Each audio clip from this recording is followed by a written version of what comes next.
Hi, I'm Kiara Comfort, Education and Outreach Coordinator for the network of the National Library of Medicine Mid-Continental Region, and I'm located in Omaha, Nebraska. Hello, my name is David Brown, and I am the Wyoming Outreach Outreach Coordinator for the National Library of Medicine Mid-Continental Region, based in Laramie, Wyoming. Our presentation is titled Connections: How Public Libraries Are Linked to Health Literacy. With this presentation, we will explain the role public libraries have in promoting health literacy, discuss how outside partnerships can help facilitate the role of promoting health literacy to patrons, and discuss the importance of the consumer health information specialization for public librarians to have to promote health literacy.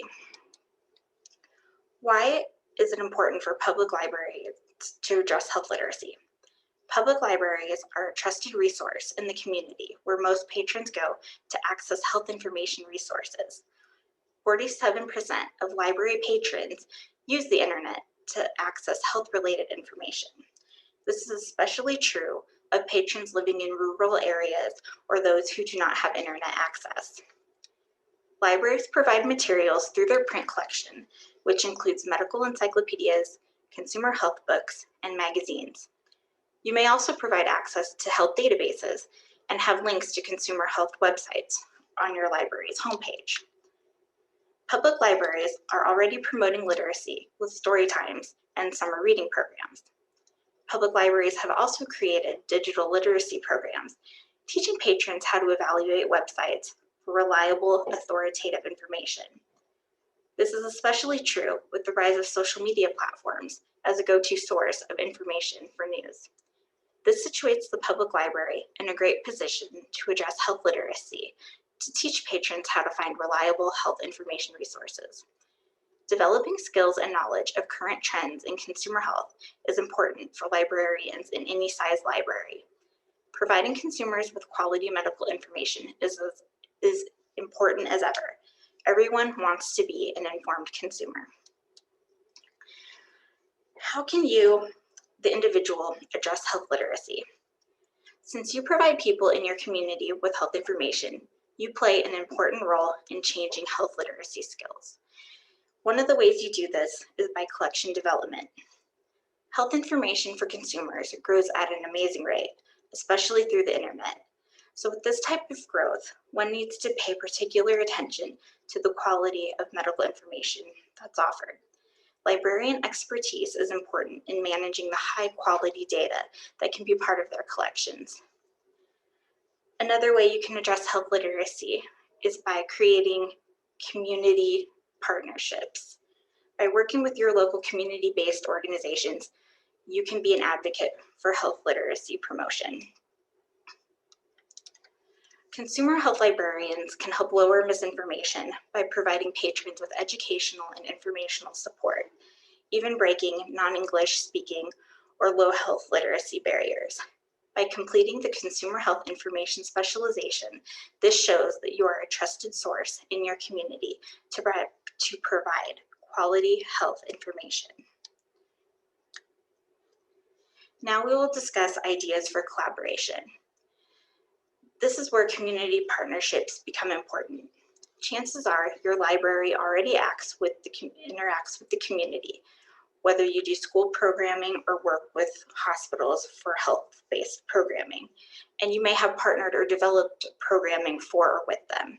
By engaging in partnerships with the community, you are connecting patrons from a variety of backgrounds with trusted organizations in the community to promote health and wellness programming and services. One thing you need to do is to be able to develop an assessment of what your community needs.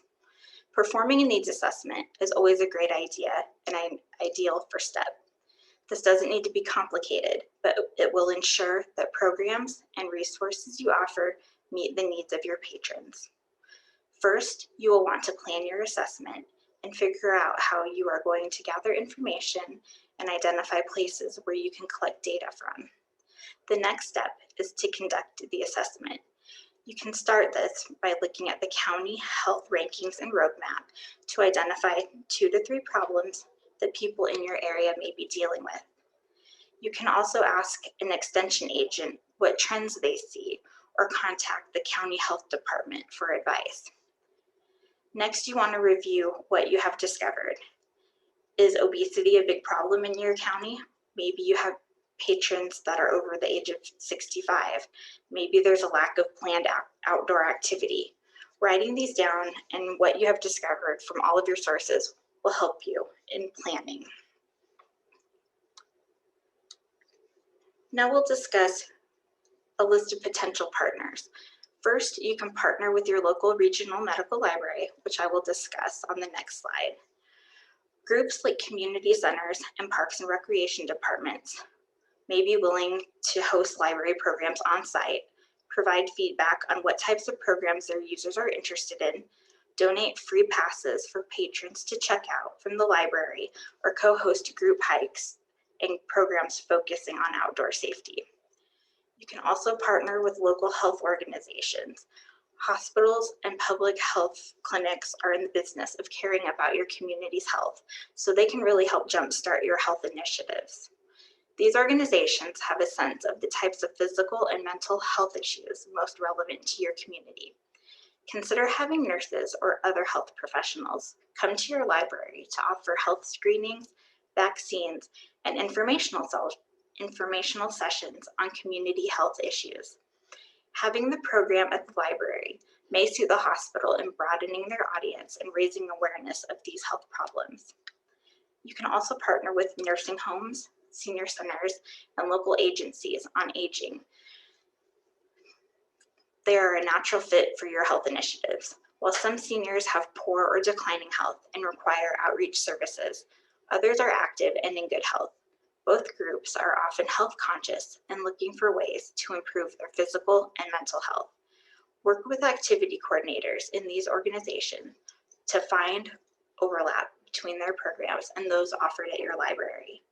Be sure to keep your health screenings, fitness classes, and sessions on healthy eating fun. Local government and social services organizations are great places to build community health partnerships. Local health departments have their own public health initiatives, and their staffs know the priorities of the communities they serve.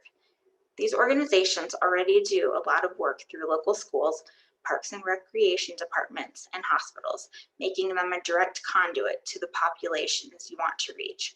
Whether your library is offering fitness classes or checking out bicycles, health departments and social services organizations can help connect your services to the most people.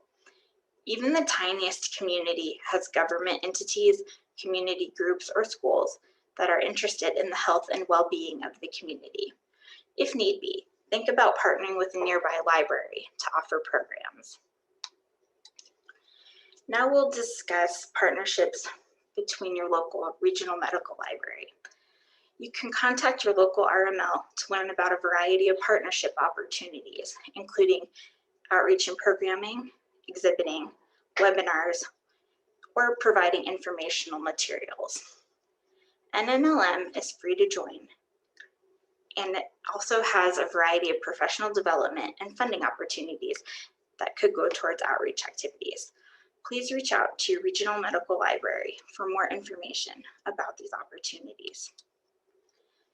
NNLM has trainings available to public libraries that include webinars, self-paced and on-demand classes, and prior to the pandemic, in-person trainings as well.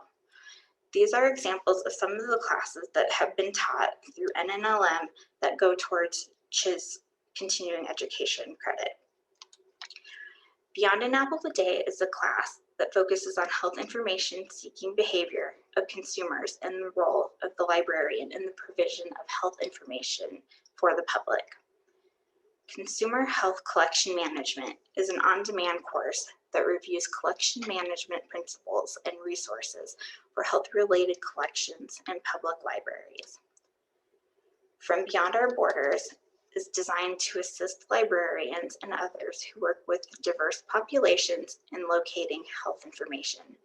The resources presented are selected for their emphasis on providing culturally relevant information in the preferred language of the population. Medline Plus for public librarians is a class that explains how to locate information on health topics, drugs, and supplements in medlineplus.gov, highlighting additional tools and the authoritative sources from which medlineplus.gov draws its health information. Rural Health Resources describes the hallmarks of rural America, identifying access challenges of living in rural communities, and equip participants with tools to service the health information needs of those living in rural communities. NNLM was able to offer virtual programming via webinars for public libraries during COVID-19. These webinars focused on a variety of topics for how public libraries can provide virtual programming in these unprecedented times. The webinars focused on a variety of audiences, including preschoolers and seniors. The goal of these webinars was to help public libraries be able to provide important services to patrons while they were closed. A few of the classes that they taught were providing virtual programming in a health crisis, which focused on how public libraries could provide vital health programming to their patrons at little to no cost and with extensive technology. Building Resilient Communities Online and in person examined how public library partnerships and community assets empowered patrons and the community to try it. Tools build a resilient community. Virtual programs for preschoolers focused on how you could offer tips and tricks for presenting digitally, partnering with community organizations, and igniting children's imagination with well-themed programs. And lastly, providing library senior services in a COVID-19 world discussed how to provide library services to seniors who are the most vulnerable population affected during COVID-19. NNLM MCR region has also provided funding for a variety of health literacy projects over the past couple of years. One was through the Southwest Missouri Community Health Literacy Project, which was a partnership between Cox Health and Springfield Greene County Library. This collaboration created an online module that was accessible through the library's website to teach patrons how to use Medline Plus as a reliable health information tool. Another funded project was a health resources conference for librarians.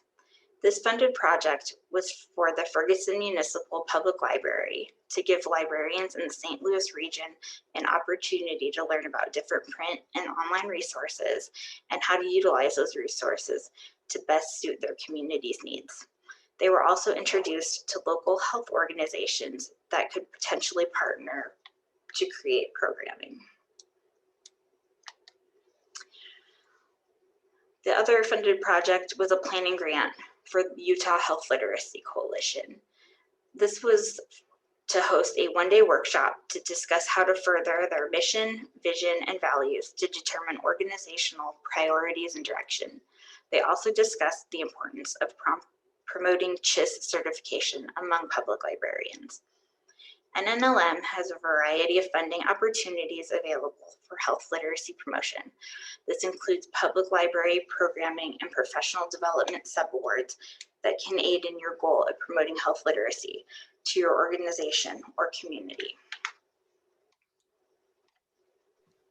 So thank you, Kiara. I'm going to be talking about a vision for the future that we can look at within the areas of public libraries, public health, and health literacy.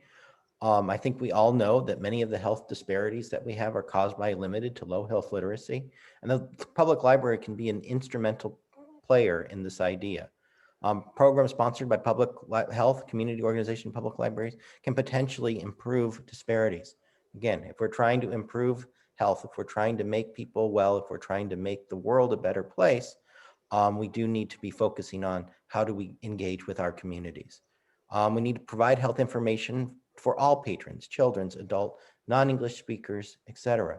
Again, we need to provide all these things so that we can go forward and make sure that the information is accessible, usable, and available. Again, the public library is free to access and free to use for most people in the community. And this is an opportunity to get people familiar with the areas that are there and what is available to them. And we need to make sure that the programs are meeting the needs of the community we serve. If we do this, we can definitely make inroads and hopefully improve access to health information, access to healthcare, and improve the outcomes of health across the country.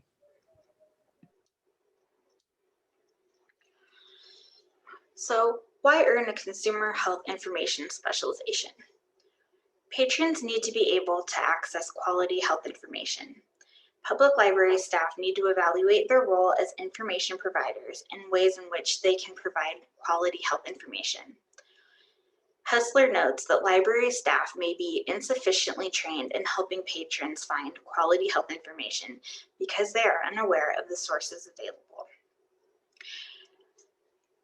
And this is where MCHES certification comes in. If you get this, you will be known as a trusted resource in your community where library patrons can go to access health information. Librarians and other information and health professionals know the life-saving and life-enhancing value of accurate health information. By earning your MCHES, you acquire skills and knowledge needed to become a confident, expert provider of health information to your community. The Medical Library Association offers a Level 1 and Level 2 MCHES. Level 1 focuses on 5 core competencies for providing consumer health information services. Those are knowing your community, knowing the health consumer, being knowledgeable of subject matter and resources, evaluation of health information, and communication, reference, and instruction. Level 2 MCHES focuses on 8 core competencies. The first 5 that I mentioned, with an additional competencies in literacy and health literacy, technology and health, and ethical and legal issues. Complete a minimum of 12 continuing education credits in each level to receive either a Level 1 or Level 2 MCHES.